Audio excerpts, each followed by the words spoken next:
સુઈગામ તાલુકાના ધનાણા ગામે પૂર જેવી સ્થિતિ, તંત્ર બિલકુલ નિષ્ક્રિય। હે ભગવાન, અમે શું બગાડ્યું? અમારી વિકટ પરિસ્થિતિમાં લોકોમાં ચર્ચાનો વિષય। સુઈગામ તાલુકા ધનાણા ગામમાં 3-4 દિવસ દરમિયાન વરસાદને કારણે 100 થી વધુ 200 લોકોના ઘરોમાં પૂર જેવી સ્થિતિ સર્જાઈ। નીચાણવાળા વિસ્તારમાં પાણી ભરાઈ ગયા હોવાથી ધનાણા ગામમાં લોકો ત્રાહિમામ પુકારી ઉઠ્યા છે। વરસાદ સાથે વાવાઝોડાને લઈ કેટલાક લોકો નાના મોટા ઘરો પરથી નળિયા ઉડી ગયા, ઘર વિહોણા બન્યા। લોકોને રહેવા માટે ડાક ડમરૂ જેવા ઘર બની ગયા।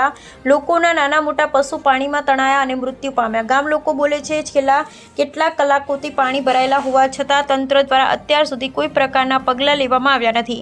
પાણી માટે કોઈ મશીનરી કે સજ્જ સુવિધા ઉપલબ્ધ કરાવવામાં આવી નથી, જેને કારણે લોકો અકળામણ અનુભવી રહ્યા છે। ત્યાંના રોડ રસ્તા તૂટી જતા લોકો બહાર નીકળી શકે તેવી કોઈ વ્યવસ્થા નથી।